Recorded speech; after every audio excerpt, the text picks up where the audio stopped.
le code secret qui vous oblige à suivre la foule. Et vous êtes-vous déjà demandé pourquoi, tout à coup, tout le monde semble porter les mêmes baskets, écouter la même chanson ou utiliser le même mot à la mode? Ce n'est pas un hasard, et la réponse est beaucoup plus profonde que vous ne le pensez. Aujourd'hui, nous allons faire un voyage ensemble, une plongée à travers 5 niveaux de connaissances sur la psychologie des masses. Nous commencerons en surface avec ce que tout le monde croit savoir et nous descendrons jusqu'aux profondeurs les plus sombres et fascinantes de l'esprit humain. Je vous promets une chose, quand nous aurons terminé, vous ne verrez plus jamais une mode, une tendance ou une foule de la même manière. Prêt pour la descente? Bien, commençons par le niveau 1, la surface que tout le monde connaît. La première chose qui nous vient à l'esprit est le mot conformité. C'est simple, nous voulons nous intégrer. Pensez à la cafétéria du lycée.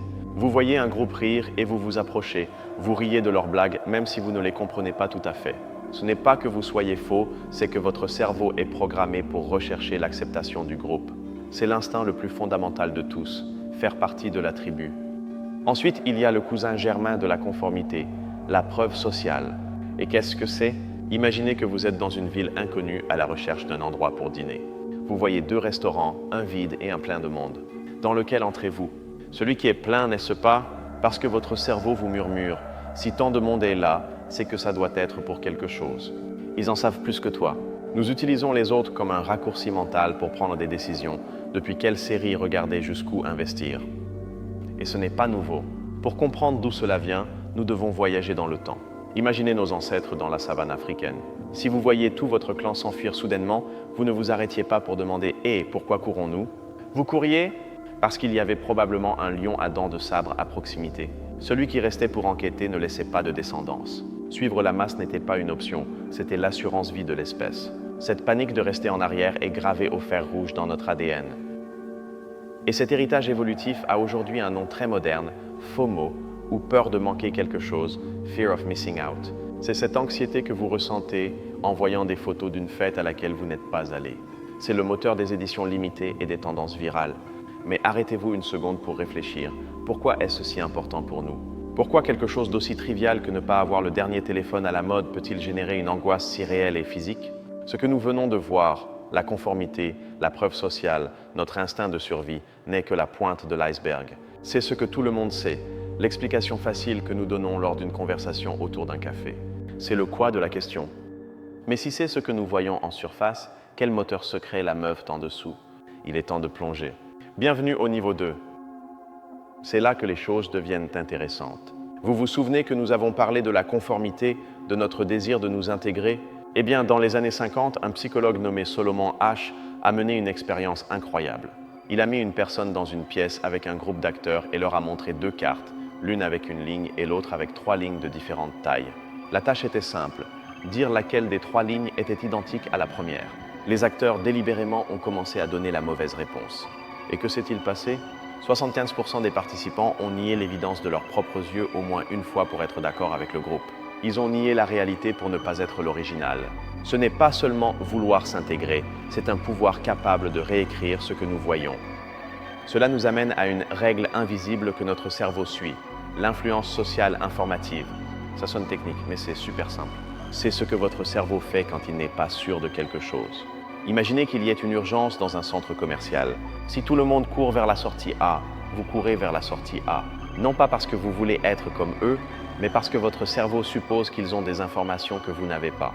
C'est un mécanisme de confiance aveugle dans la sagesse du groupe lorsque nous nous sentons perdus. Et ici intervient une erreur de fabrication de notre cerveau, un biais cognitif appelé effet de mode ou bandwagon effect. Pensez à un logiciel qui a un bug. Il aime automatiquement ce qui est populaire. Notre cerveau fait la même chose. Non seulement nous suivons la masse, mais plus la masse est grande, plus nous croyons que son choix est le bon et le meilleur.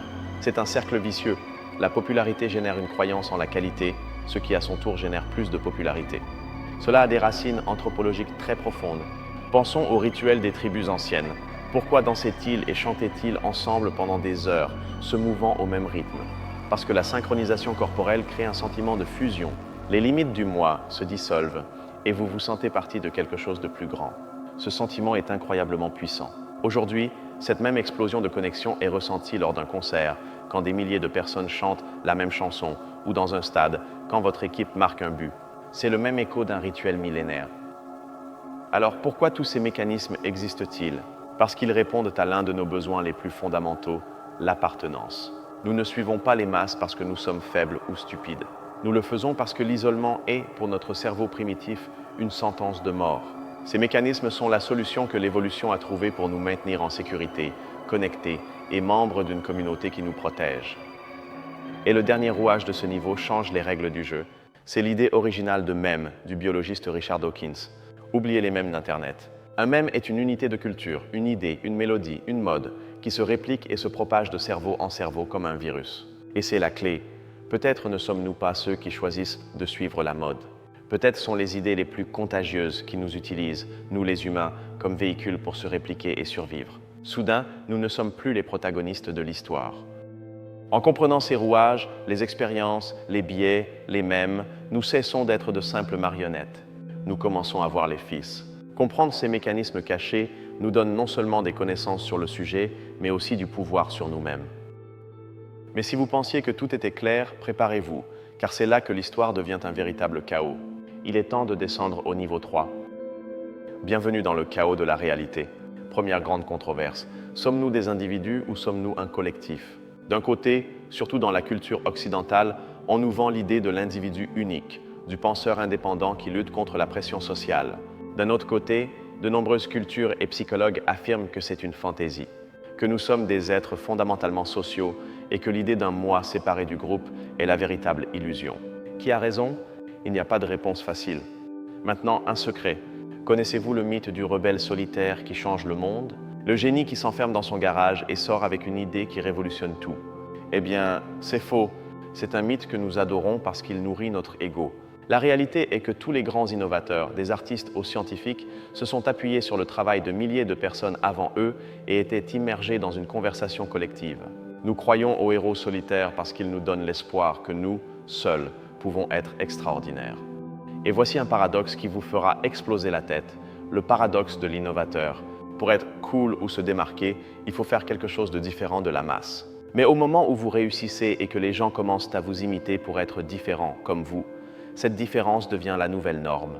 Elle devient la nouvelle masse. L'acte même de triompher en tant que non-conformiste vous transforme en nouveau standard conformiste. C'est un cycle sans fin.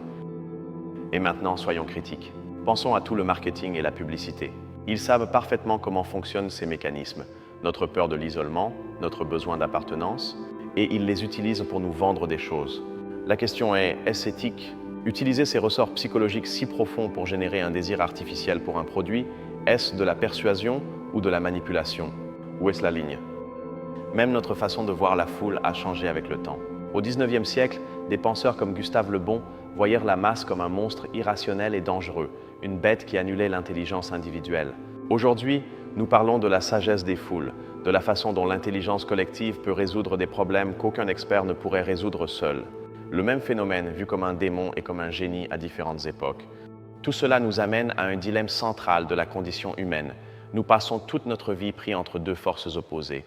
D'un côté, un désir désespéré d'avoir une identité unique, d'être spéciaux, et de l'autre, un besoin tout aussi désespéré d'appartenir, d'être accepté par le groupe. Et notre vie est le champ de bataille entre ces deux impulsions. Comme vous voyez, ce niveau est un désastre. La réalité du comportement collectif n'est pas une simple formule, mais un enchevêtrement de débats sans réponse claire, de mythes que nous nous racontons et de paradoxes qui nous laissent songeurs. La vérité est désordonnée. Très bien, vous avez survécu au chaos. Il est maintenant temps de voir les détails qui séparent les curieux des vrais connaisseurs. Bienvenue au niveau 4, la connaissance experte. Ce que je vais vous raconter, vous ne le trouverez pas dans une recherche rapide sur Google. C'est la théorie mimétique de René Girard. Girard a proposé quelque chose de radical. Nous ne désirons pas les choses directement. Nous désirons ce que les autres désirent. Le désir n'est pas une ligne droite entre vous et un objet, c'est un triangle entre vous, une autre personne, le modèle, et l'objet. Nous apprenons ce qui est désirable en imitant le désir des autres. Vous ne voulez pas cette voiture, vous voulez le statut que vous croyez que la personne qui la conduit a. Maintenant, un peu de neurosciences, mais je vous promets que l'analogie est géniale. Avez-vous entendu parler des neurones miroirs? Pensez-y comme le Wi-Fi de votre cerveau. Lorsque vous voyez quelqu'un sourire, ces neurones s'activent dans votre cerveau dans la même zone qui s'activerait si vous souriez.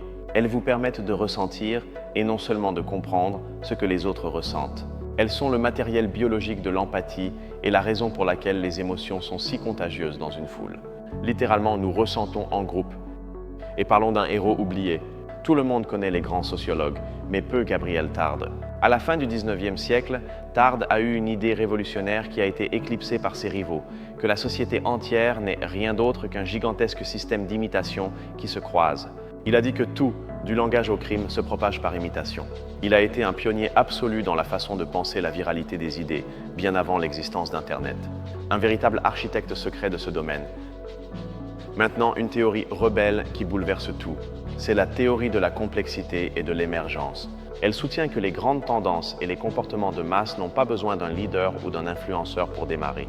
Ils surgissent spontanément, comme un motif. Pensez à un vol d'oiseaux. Il n'y a pas d'oiseau leader disant « maintenant à gauche ». Chaque oiseau suit des règles très simples, comme ne pas entrer en collision avec le voisin et aller dans la même direction générale. Et de ces interactions simples émerge un motif complexe et magnifique. Les modes pourraient fonctionner de la même manière, de bas en haut, sans chef d'orchestre. Et voici une donnée scientifique qui va à l'encontre de toute intuition. La recherche sur la diffusion des idées montre que les personnes les plus importantes pour qu'une tendance devienne virale ne sont pas les super influenceurs avec des millions de followers. Ce sont les personnes facilement influençables. Pourquoi? Parce que ces personnes agissent comme des ponts, connectant de petits groupes d'amis qui autrement seraient isolés.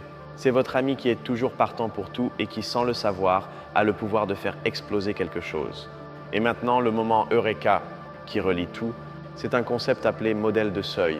Imaginez que chaque personne a un numéro, un seuil, pour rejoindre une mode. Les innovateurs ont un seuil de 0 ou 1, ils osent seuls. D'autres ont besoin de voir 5 personnes, d'autres 20, d'autres 100. Une tendance ne décolle pas parce qu'une célébrité l'utilise, mais quand une réaction en chaîne se produit, une cascade qui active les seuils de plus en plus de gens.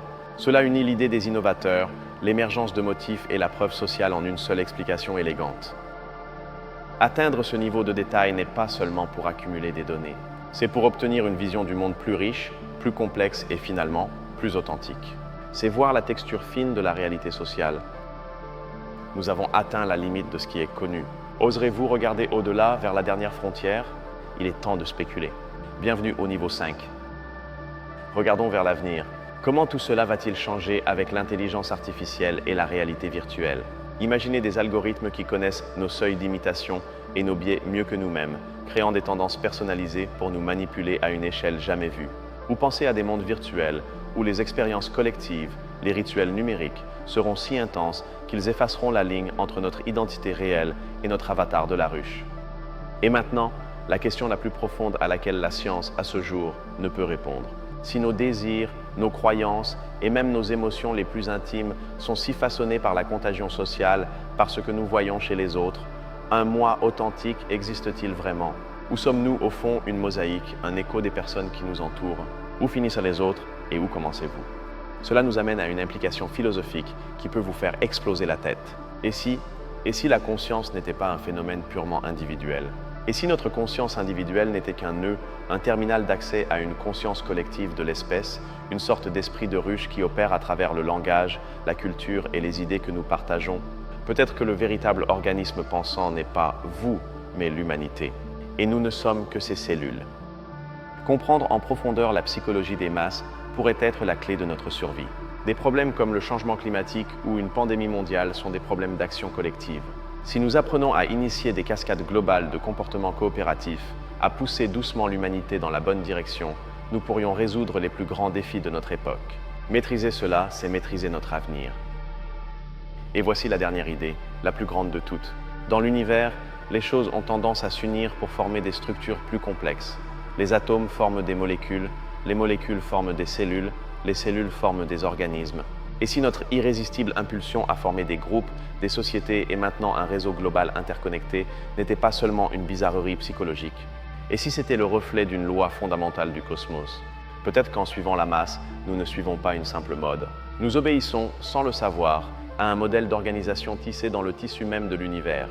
Et ainsi, notre descente à travers les 5 niveaux est terminée. Nous avons voyagé de la cafétéria du lycée aux confins du cosmos. Maintenant, avec cette nouvelle perspective, il est temps de contempler le tableau complet. Quand nous avons commencé ce voyage, l'explication était simple. Nous suivons les gens à la cafétéria de l'école pour nous intégrer.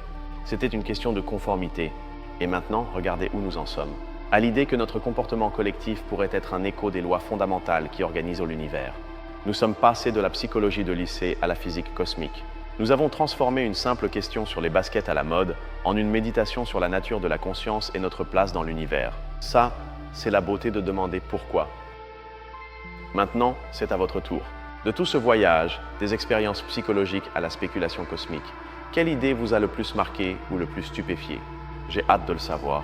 Laissez-moi votre réflexion dans les commentaires. J'adore lire comment ces idées résonnent dans vos esprits. Merci du fond du cœur de m'avoir consacré votre temps et votre curiosité dans cette descente. Si vous aimez ces voyages au cœur des sujets les plus fascinants, abonnez-vous, car nous avons bien d'autres abîmes à explorer ensemble. À la prochaine.